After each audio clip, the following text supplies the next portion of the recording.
Now, the greatest radio shows of all time. Suspense. The Shadow Node. Washington calling David Harding, counter-spy. Classic radio theater. The Great Gildersleeve. Fibber McGee and Molly. Dragnet. Gunsmoke. The Lone Ranger. Now, step back into our time machine with your host, Wyatt Cox. Good evening, friends of the Inner Sanctum. An hour's worth of crime. A little later on, we'll wrap up another yours truly Johnny Dollar story, the Midas Touch Matter. But we start off this hour with an episode of Crime and Peter Chambers starring Dane Clark.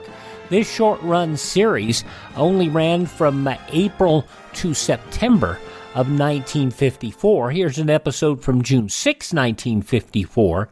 This episode entitled, The Cufflink Is.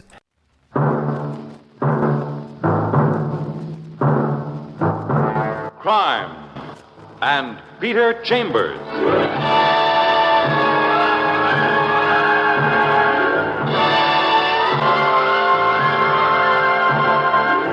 Created by Henry Kane, transcribed and starring Dane Clark. Private investigator, duly licensed and duly sworn, Peter Chambers.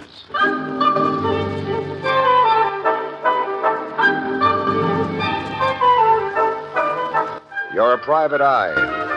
That's your business. Anything else, that's for laughs. No laughs now because you're working on a case, and the case happens to involve a little matter of murder. And there ain't no laughs in murder, despite the Broadway playwrights and arsenic and old lace. There just ain't no laughs in murder nohow.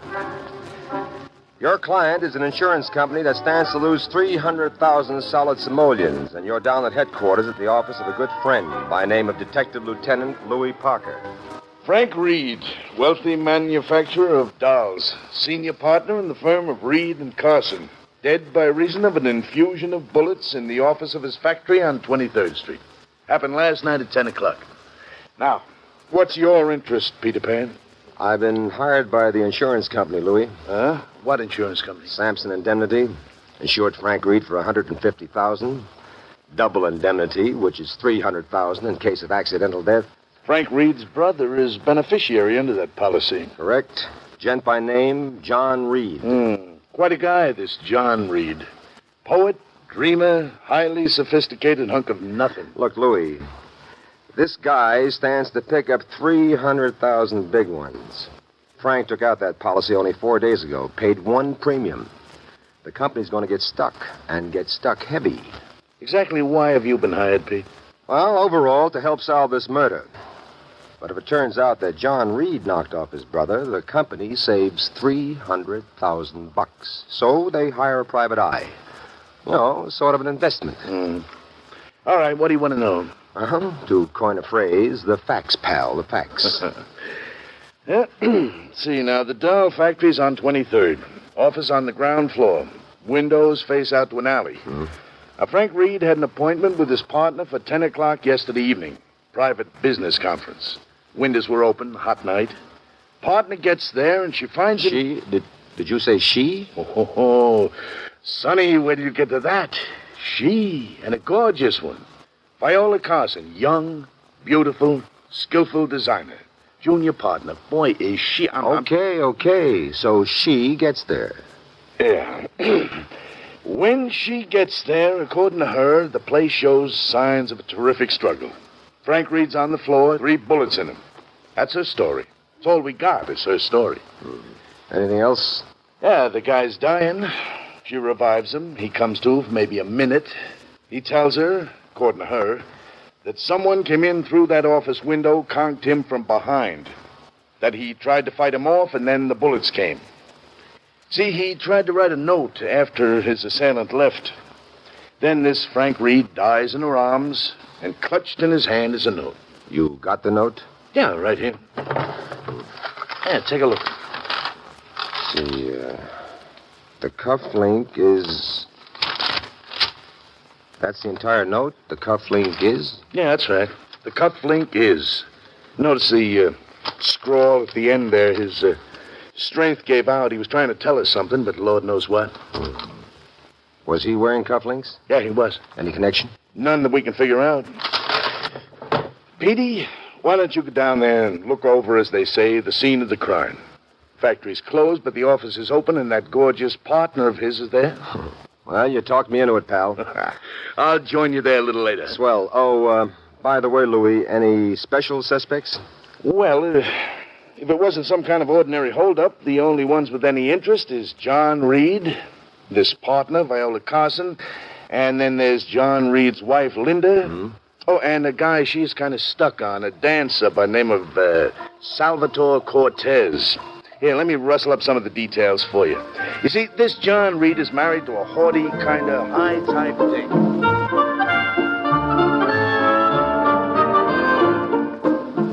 20 minutes later, you're in the ground floor office of a couple of doll manufacturers, Reed and Carson. The alley windows are open, but there's hardly a breath of air coming in. The walls are lined with shelves holding hundreds of dolls, all the same, the one type of doll they manufacture. There's a large desk, and that's cluttered with many papers, and on that, there's a doll, too, a sample of the one on the shelves. But seated at the desk is a real doll. She's wearing a man-tailored suit, but man-tailoring or no, this one's all woman. Blonde, blue-eyed, with soft rose-petal lips. She stands up, and the figure she displays adds a sparkling new interest to the matter at hand. Yes? What is it, please? Are you, Viola Carson? Yes, I'm Miss Carson. Miss Carson. That doesn't hurt either. You tell her who you are and why you're here, and she smiles and dimples and cooperates splendidly in the question and answer routine. She corroborates most of the facts that Lieutenant Parker gave you. And that's about all I know, Mr. Chambers. Did you read that note that he had in his hand? Yes, I did. The cufflink is, and then a scrawl. He just couldn't complete it. Any ideas on that? No, sir. None. I noticed that with that lovely blouse of yours that you wear cufflinks, too. Yes, at the moment. I'm wearing cufflinks. Now, you say you were to have a business conference with Frank Reed for 10 o'clock last night. Isn't that an unusual hour for business conferences? Well, Mr. Chambers... I wish you'd call me Pete. Why? Oh, people I like them to call me Pete. And I like you, Viola. Quick like that? That's me, quick as a bunny. Well, then we have the same natures. I'm rather precipitate in my likes and dislikes, too. Well, how do you precipitate with me? I like you. Well, then, before we start talking about cocktails and candlelight, let's get back to the detective and suspect routine. Shall we, Viola? It's your party, Peter. Now, about that unusual hour for a business conference. Oh, there's nothing unusual about that. We frequently had conferences at that hour. I see. Do you know Frank's brother, this John Reed? I know him very well. What kind of a guy? Best I can express it, a character. You'd have to meet him to understand. You know his wife? Linda? Well, that's her name, I think. A spectacular brunette. And one I hope will never call you Pete. Well, from what I hear, there's small chance. From what I hear, she's got a guy other than her husband, whom she loves to call by his first name. Salvatore Cortez. You know him, too? He's a flamenco dancer at the Bongo Club. Aside from being a terrific dancer, he's quite an inventive guy. It was he who originally gave Frank Reed the idea for this doll we make. This mama doll. Oh, you mean Frank stole it and this guy bears a grudge, huh? Oh, no. He was well paid for his idea. There was no hard feeling between Frank Reed and Cortez. Well, how about hard feeling between John Reed and Cortez? None there either. Well, from what I hear, this Cortez is real palsy-walsy with the guy's wife. Well, you simply have to meet John Reed to understand that. I intend to meet John Reed. Look, Mr. Chambers. Peter. I have got to go now. You can pick this up with me anytime you like. I'll be home most of this evening. My address is... I know your address. How? From the police. Oh, so. All right, then. Au revoir.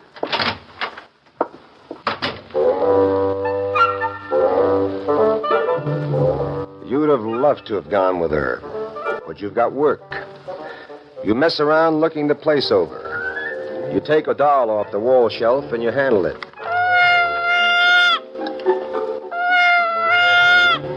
Cute. Then you look the desk over. You pick up the doll on the desk. And suddenly it slips to the floor, and you stoop for it when somebody with a pea shooter in the alley, and the target is you. A look out of the alley window shows you that whoever it is gone. Then the door opens. That sounded like gunshot. Well, it wasn't backfire, O'Bean. Pro or con? Meaning? Were you doing the shooting, or were you being shot at? Shot at. Why? I don't know. Maybe I was getting too nosy. Well, I think I'm through here. Hey, Louie, look, do you think I can sort of steal this little doll and take it home with me, the one here on the desk? What's with you and dolls? Well, this kind. I got a little attachment for this one. It slipped from my hands. When I stooped for it, those shots came over my head. So this little one sort of saved my life. Sure. Anytime you need a carriage or maybe a tricycle or something, just call on old Louie.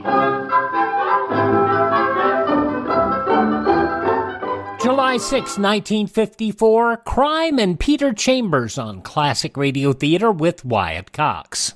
You ever make a change and then think, why didn't I do this years ago? Well, that's how people feel about switching to Medishare for their health care, especially now with inflation the way it is. People are very happy with the savings. Most families save about $500 a month when they switch. It's a huge help when prices are going up so fast in so many other areas. And Medishare's customer satisfaction rate is double that of health insurance. It's just a different experience, and people really like that. Medishare is an alternative to health insurance. It's a community of Christians who share each other's healthcare bills, and it's been going strong for over 25 years. It really is the gold standard, the most trusted name in healthcare sharing. Find out why people love it, find out why they rave about the customer service, and find out how good it feels to save some money right now. They're super easy to talk to. Here's the number, 833-34-BIBLE. That's 833-34-BIBLE, 833-34-BIBLE. Now on Classic Radio Theater with Wyatt Cox, Dane Clark returns with more of Crime and Peter Chambers, July 6, 1954.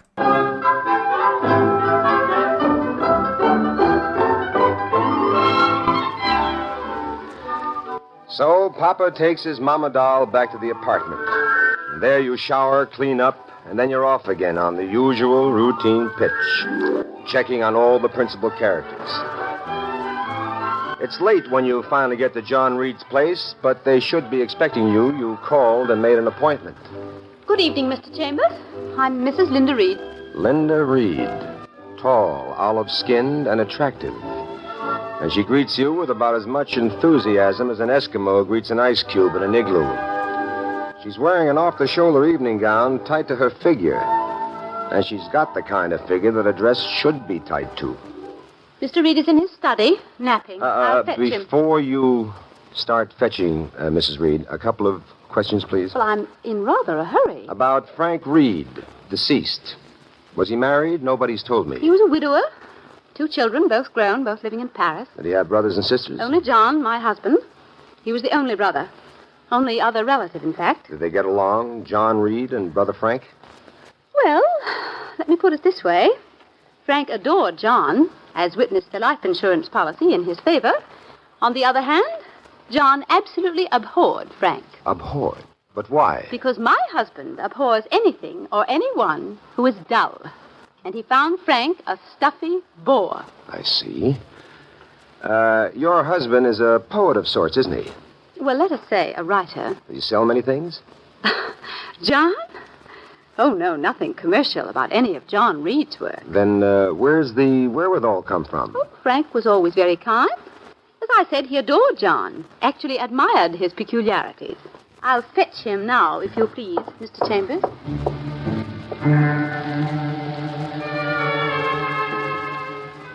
She goes down a corridor and disappears. And you move about, looking things over in the well-furnished room when...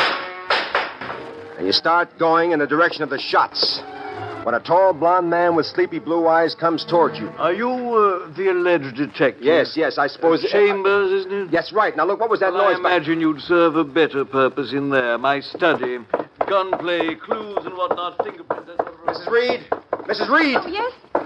Those shots, what were they? Somebody out there on the fire escape. Well, did you see who it was? No, and whoever it was is gone now. He ran down the fire escape. Oh. Man or woman? I couldn't tell. I saw somebody, but I couldn't tell. Oh, that's too bad. Well, let's get out of the shooting gallery and go back out there and talk to your husband. Well, have you two apprehended the misguided soul who attempted my murder? What do you know about it, Mr. Reed? You are John Reed. Yes, I am, and I know nothing about it.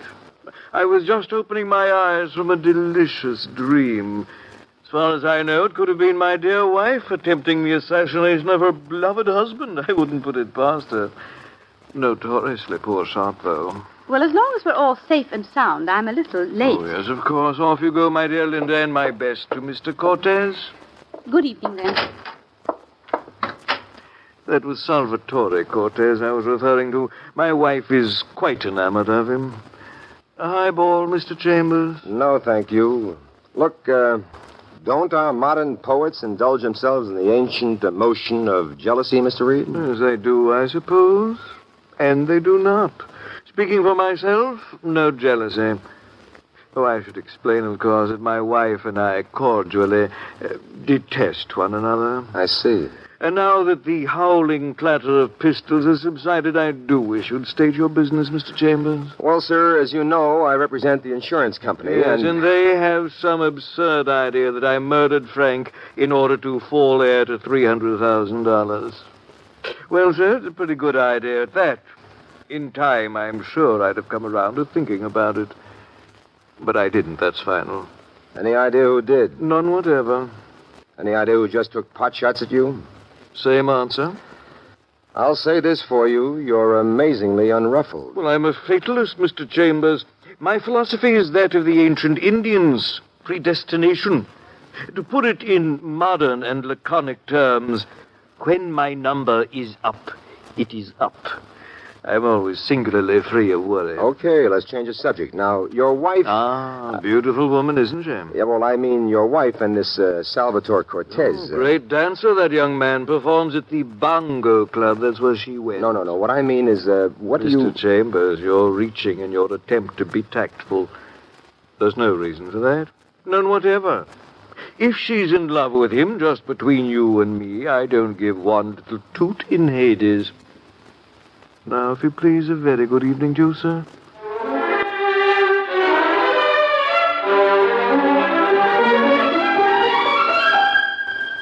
Next stop, the Bongo Club. From there, you phone to Viola Carson that you'll see her later.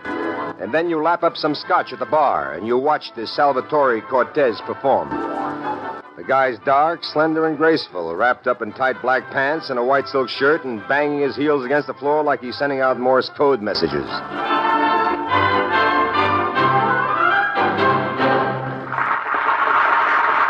he's through, he joins Linda at a secluded table, which turns out to be not so secluded because you sort of mosey over. Chambers, really, this is too much. Oh, you are the Mr. Chambers Mrs. Reed has been telling me? Buster, for me, you don't have to make with that phony Spanish accent. But I do not understand. I will not have you speak this way to me. Come off it, will you, pal? I've done a little back-checking. Your name is Sam Cortland, and you were born in Brooklyn. Now, how do we get it, straight or phony? Okay, you get it straight, Mr. Sleuth. And straight is like this. Beat it. Sonny, unless you talk nice, I'm going to yank you up by your little lily white shirt and maybe paste you up against that wall. What do you want? Just a little chatter. Don't let him intimidate you, Salvatore. The name is Sam. Didn't you hear me? I know what his name is. Okay, what do you want? Answers to a couple of questions. Civil answers. All right, let's have them. You wear cufflinks? Sometimes I do, sometimes I don't. You wear cufflinks last night? Last night, I don't remember. I don't remember putting it in my diary. Oh, you're very funny. Next question. Where were you last night between 9:30 and 10? In my apartment. Can you prove that? I don't have to, pal. If it doesn't suit you, you prove I wasn't. You won't cooperate, huh? Words of one syllable now. What am I wasting my time for? That's your time. It's my time that you're wasting that bothers me. You keep making with the crack, Sonny, and sooner or later, I'm going to rearrange that phony puss of yours. Now, please, Mr. Chambers.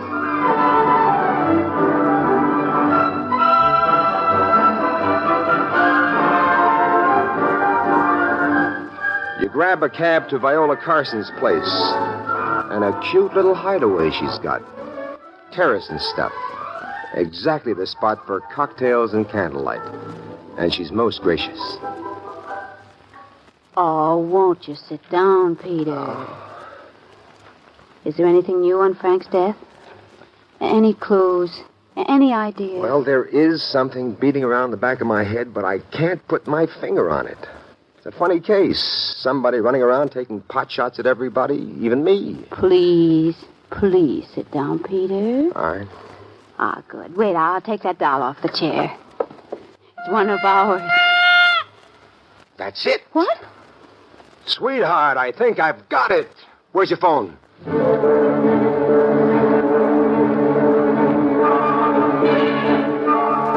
You call down to Parker and you ask him to round up the entire cast of characters and bring them to your apartment.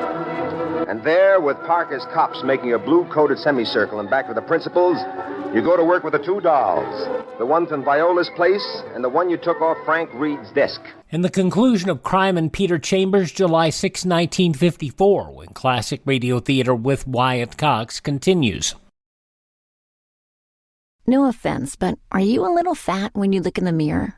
How would you like to learn the secrets to lose 3 to 5 pounds a week easily without joining the gym or going through any crazy diets? It's called Body Sculpt by Med Diet. For the last 2 decades, we've been helping people just like you that have pounds they want to shed. We've helped millions of people lose thousands and thousands of pounds over the years. And now it's your turn. Learn the secrets of how to lose weight with one simple phone call. You'll see an amazing difference in a matter of days. Don't believe us? We'll offer you a money-back guarantee. If you're ready to start losing weight right now, call right now to learn more about your risk-free order to Body Sculpt. Call for your risk-free offer. 800-738-5332. 800-738-5332. 800-738-5332. That's 800-738-5332. Are you in bad pain? You know what I mean. Your knees hurt. Your shoulder hurts. Your elbow and back are constantly killing you. And I'm sure you've tried every pain pill or cream available at the drugstore. Am I right? Well, here's something you haven't tried. Pain Magic. Pain Magic is not available at any drugstore. The only place you can get it is by calling the special toll-free number I'm about to give you. And to make things even better, call right now and find out about our buy one, get one free offer. We're so confident it'll work for you that we offer a free bottle with your purchase. No prescription required. Call now to learn how you can get Pain Magic and get rid of your pain. Remember, your results may vary. 800-492-8164. 800-492-8164. 800-492-8164. That's 800-492-8164.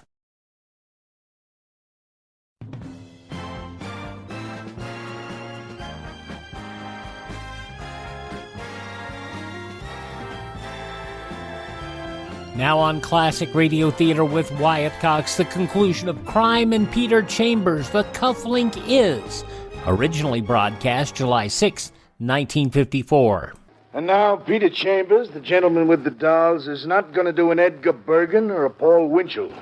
Peter Chambers is going to do, Peter Chambers. Thank you, Lieutenant. Now, first, ladies and gentlemen, the regular doll. Listen, please. And now, the doll I took off Frank Reed's desk. Listen. You note the difference? Mr. Chambers, if you're so set on playing with dolls, I have a suggestion. Oh, shut up. Go write yourself a poem Just or a minute, something. Louis. Easy, Louis. Once more, ladies and gentlemen, the regular doll.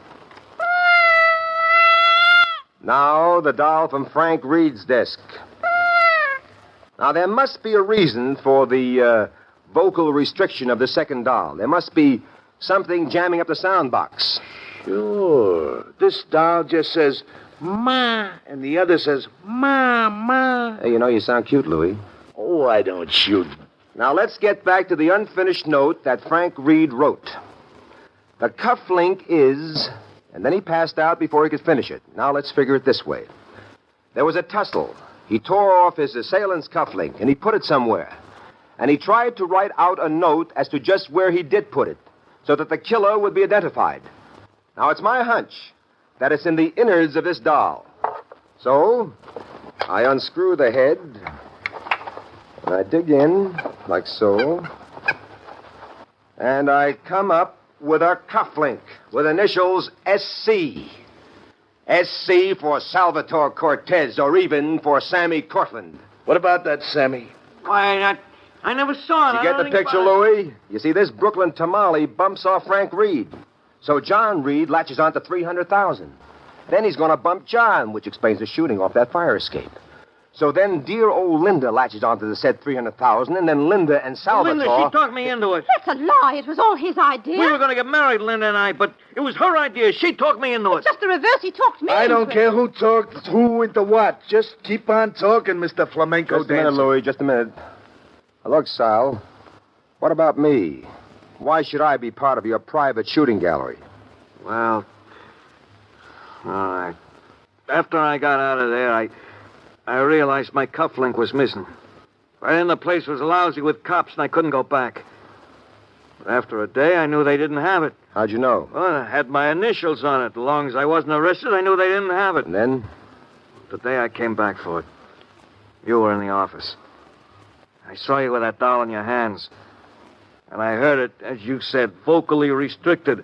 And I knew where that cufflink was. I've had experience with dolls. The idea for this type doll was mine. I used my gun. But you dropped in time. Okay, you two. Let's go.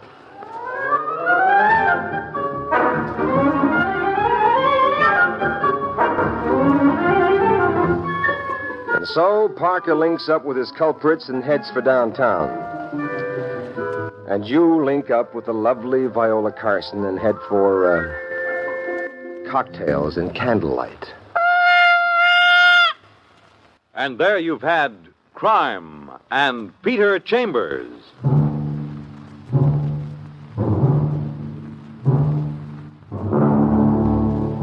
Dane Clark was starred as Peter Chambers. Crime and Peter Chambers was created and written by Henry Kane. Others in the cast were Bill Zuckert, heard as Lieutenant Parker, Bill Griffiths as John Reed, and Leslie Wood as Viola. It was directed by Fred Way. This is Fred Collins inviting you to tune in next week, same time, same station, for Dane Clark in Crime and Peter Chambers.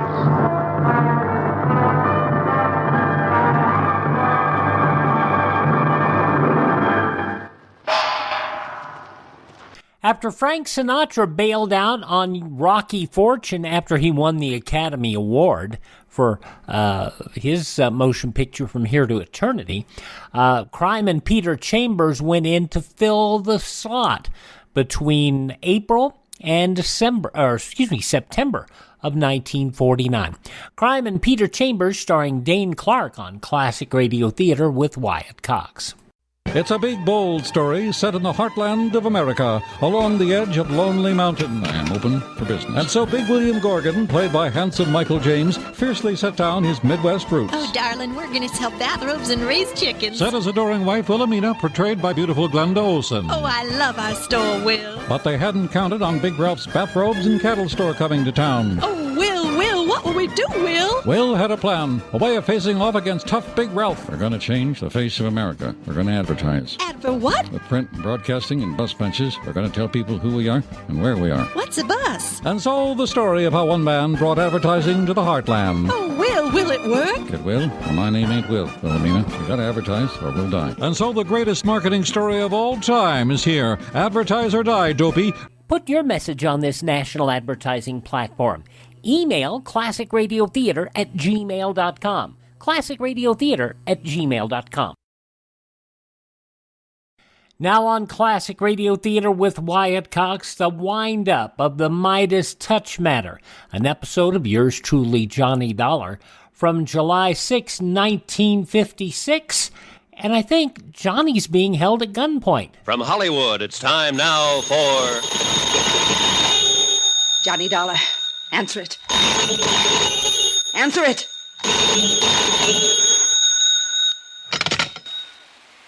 Johnny Dollar. Hello, Johnny. This is Jake Kessler. Be careful what you say. Johnny, what are you doing out there at the Too Lazy Two? Johnny! Talk to him, but be careful. Don't forget this gun.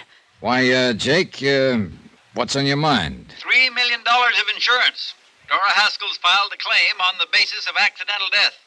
So unless you can come up pretty quick with proof the Haskell brothers were murdered... Jake, I have a funny feeling I'm looking at that proof right now. Careful. You mean there at the ranch? You still haven't told me what you're doing out there. Why don't you come out here and see, Jake? What? You fool, I told you to watch what you say. What are you talking about, Johnny? Dollar, I'll pull this trigger so fast. You try that door and Jake will hear it over this phone and come out here anyway. What? Hello? He heard that. Hang up, hang up. Hello? Here, hang it up yourself. Oh, no, you...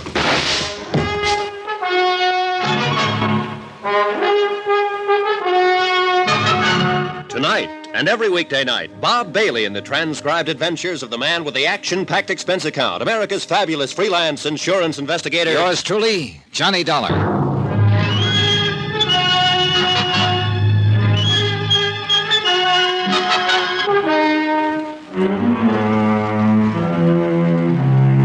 From Special Investigator Johnny Dollar, location near Kingman, Arizona. Attention, Mr. Jake Kessler, Greater Southwest Insurance and Liability Company.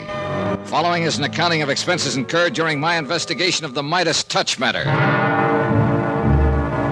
Proof that the Haskell brothers were murdered rather than killed accidentally in the cave-in at the Midas Touch mine could save Greater Southwest a cool $1.5 million. But the one man who could have given me that proof was murdered himself. Thanks to Buster Favor at the Lake Mojave Resort, who could read a set of tire tracks like you and I read a newspaper, I was able to trace the killer's car to the Too Lazy Two Ranch. And there, the evidence all pointed to the foreman, Alex Bundy. However, when Alex appeared at the ranch house, he also put the finger on Dora Haskell. That's when your phone call came in, Jake. And that's when... Oh, no, you don't know! Oh, thanks, Buster. Yeah, well, I kind of hate to hit a woman that way, but she wouldn't have missed with that rifle.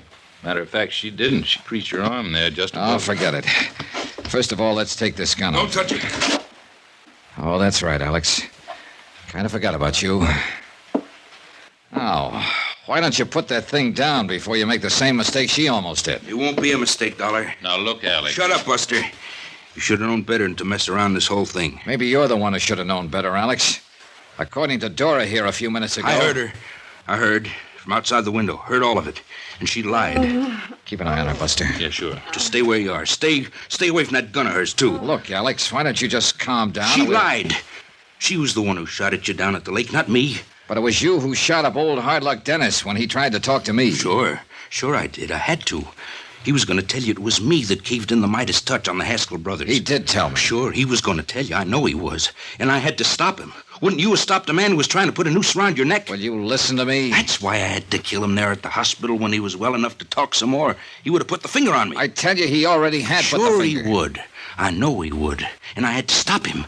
But it wasn't my fault. It wasn't my fault, Dollar. She was lying to you. I heard her outside. I heard. She was trying to lay it all on me, but she's the one, not me. In spite of your murder of Hard Luck. I had to. Don't you understand me? I had to. Look, why don't you put down that gun and listen? She's the one all the way from the start. I'm not dumb, Dollar, but she was smarter than me, and she kept getting me in deeper and deeper.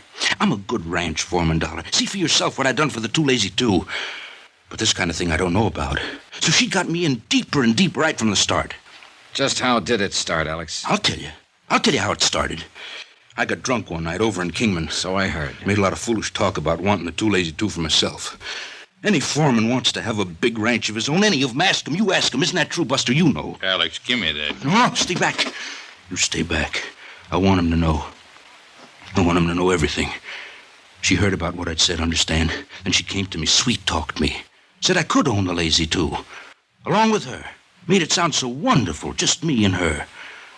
But then when she started plotting how to get rid of her husband, well, she thought he was going to die when he came out here, but he didn't see. So she started plotting how to get rid of him. And I was scared about that. But she told me I was already in it on account of I knew about it, so I better help her. So what else could I do? And all the time she kept me thinking how wonderful it would be, just me and her. Do you know what that means to a man, Mr. Dollar? Well, I can... So I helped her with the boat. You know the time, Buster. You mean when the Haskell sank during the windstorm out on the lake? Yeah, because I fixed the boat. I took out the flotation tanks and weakened the transom, so any kind of strain it would sink, and it did. Brother, you're in so deep. But you went after him. You saved him, didn't you, Buster? Yeah, I guess I did. So, but then I wasn't too deep, you see? You understand? Yeah, Alex, I understand. And I'm afraid that you're... And she thought of the mine. She made me tell old Hardluck to take him out to the Midas Touch because he thought there was still gold in it. Johnny, did Hardluck tell you the door got him started on that pig? No, but he would have. That's why I had to kill him. Because he would have blamed her. And then she would have blamed me, the way she did you just now, don't you see? All she was doing was using me. You didn't come out here looking for her. You were looking for me, weren't you? Yeah, Alex, I guess we were. And if there'd been a fight, if I tried to gun you down, she would have killed me. Then she would have been in the clear, don't you see? She would have killed me the way she made me kill Hardluck. It took you a long, long time to realize it, didn't it, Alex? There were a lot of things you didn't realize. But what's done is done, and you can't ever change it. You're in so deep there's no way out for you now. And you know it, Alex. But you're not going to make things any easier for yourself. No, get back, I tell you. I'm in so deep I can't get in any deeper. That's what you really mean, isn't it? So my only chance is to kill you and try to get away with it. Alex, now, listen. Look, boy. But before I try it, I'm going to kill her. I'm going to kill her because of what she's done to me. Listen, you crazy mixed-up guy. Sure. Maybe I am crazy. Maybe I've been crazy all along, but I'm going to kill her. You hear me? I'm going to kill her now. Oh, no, you're not... Dora! Grab her gun, Buster. Look out, Johnny! Okay, Alex. Okay, you've done it. Added one more murder to your list. And I'm glad. I'm glad I did it. Then put that gun down and listen to me. I'm gone. If you try to follow me, I'll kill you, too. Come on, Johnny. I've got her gun. No good. It's jammed. That's why she couldn't pull it on him. Is she dead? Yeah. Well, we can't just let him get away. Here, Buster, while I make a phone call, see if you can find a gun for yourself and some ammunition. You sure she's dead? Yes. Hello, operator. Couple of 38 handguns here, Johnny. And find some ammo. Operator. Operator, get me Kingman 19970, emergency. All set with his sidearm, Johnny. You want a rifle or do you... Jake, Alex Bundy has killed Dora Haskell and headed for parts unknown. Yeah, that's right. Call Ted Harding at headquarters. Have him put a roadblock on every highway leading from this ranch. Be sure there's a block at Davis Dam so he can't cross over into Nevada. Yes, that's right. He can phone him. By the time I hung up, Buster had my rented car started and waiting, so he took off on the main road leading from the ranch. We could still see the dust left by Alex Bundy in the Jeep.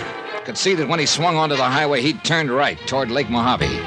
We saw no dust on any of the side roads, so we kept on going down toward Davis Dam, hoping that by the time he could get there, the roadblock would be set up. We'll be able to see you when we get to the top of this hill, Johnny. Good.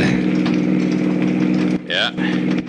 There, you see him? Cars across the road over the dam. That means he will have seen them. Then there's only one place he could go. Lake Mojave Resort. Right. 10 is just up ahead. All right, we'll take it on 2 wheels. Glad we aren't having to track him this time. Huh? Wind's coming up. See the dust blowing off the mesas up the east end? When that east wind comes up, it comes up fast. All right, hang on. Here's our turn. Buster was right. By the time we got down to the dock at Lake Mojave, the wind was blowing a gale. The Jeep we'd been chasing was parked next to the tackle shop and no sign of Alex Bundy. We learned the reason from Ham Pratt, general manager of the resort.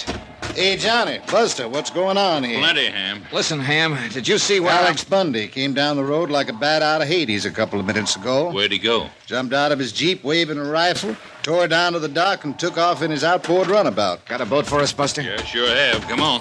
You want me along? No, 2 of us is better, Ham. We'll need all the speed we can get out on that lake. You're right. That boat of Alex's is the fastest one of the lot. 2 30-horsepower Johnsons. Here we are. Climb in, Johnny. Cast us off, Ham. Right charge. Fire up. Here we go.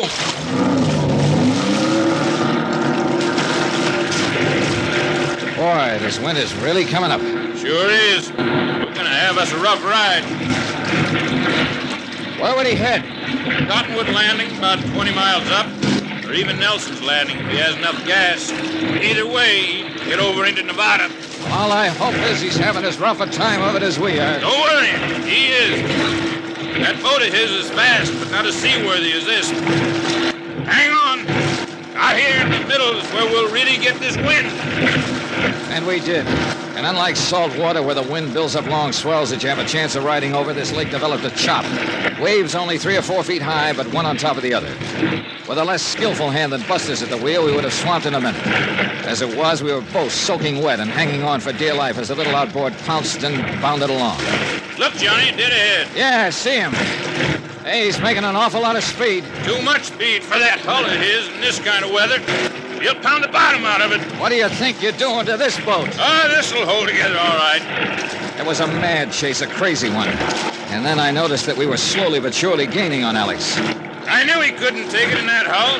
See? He's had to slow down. Gradually, the distance between us grew shorter, 200 yards, 100. At least he'd never be able to aim his rifle in a sea like this. At least until we got right on top of him. Keep your gun on him, Johnny. It's gonna be rough trying to lash onto him in this chop. Okay. When you pull us alongside him. Then it happened. As we came up on him, Alex suddenly swung his boat straight in at us and gunned his 2 motors wide open. Hey!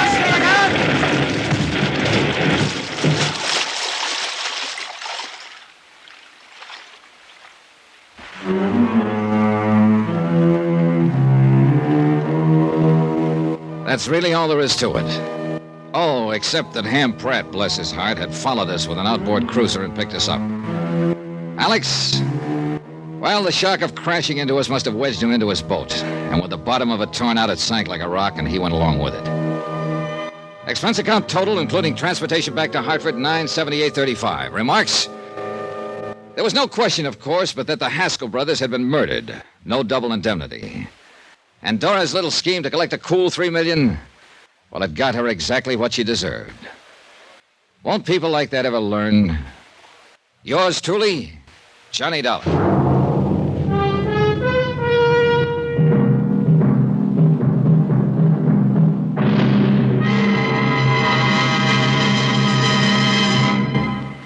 Now, here's our star to tell you about next week's intriguing story. Next week, a quiet little New England town with elm-shaded streets, picket fences, flower beds, and a killer on the loose. Join us, won't you? Yours truly, Johnny Dollar.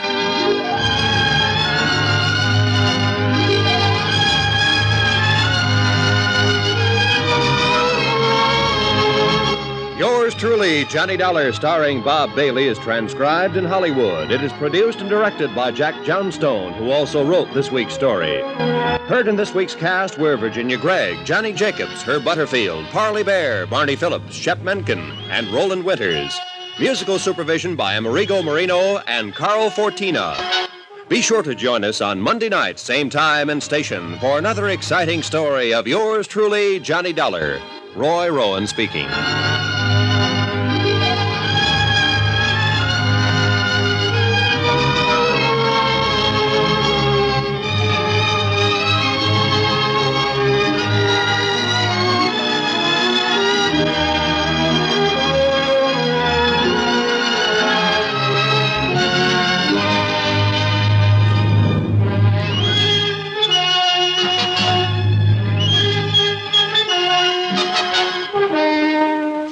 July 6, 1956, yours truly, Johnny Dollar on Classic Radio Theater with Wyatt Cox. If you'd like to get a whole bunch of Johnny Dollars or a lot of other shows, visit TedRadioMemories.com. He supplies shows on cassette, CD, or on flash drive for your computer. That's RadioMemories.com. Please thank this station and support their advertisers. It is their kindness and courtesy that allow us to be with you each and every time we roll around here on your favorite radio station. If you miss a day, you don't have to miss a single show. Our shows are available through iHeartRadio, through Spotify, Spreaker, Apple Podcasts, Google Podcast, Amazon. Just search for Classic Radio Theater with Wyatt Cox. That's Classic Radio Theater with Wyatt Cox. And if you do grab a podcast, please leave a positive comment there. It helps us get things better. Oh, we're also on YouTube as well. Search for Classic Radio Theater with Wyatt Cox there. Thumbs up, subscribe, all the stuff, that you're supposed to do. That helps us spread the word of this program. And don't forget my webpage, classicradio.stream. You can stream shows on demand, learn more about classic radio collecting, and contact me there. You can even buy me a coffee. And that Buy Me a Coffee app, that'll allow me to buy another Dr. Pepper and maybe some new old-time radio shows. Thanks for tuning in. Tell all your friends the great radio shows are right here at this spot on the dial. Classic Radio Theater with Wyatt Cox on your favorite radio station.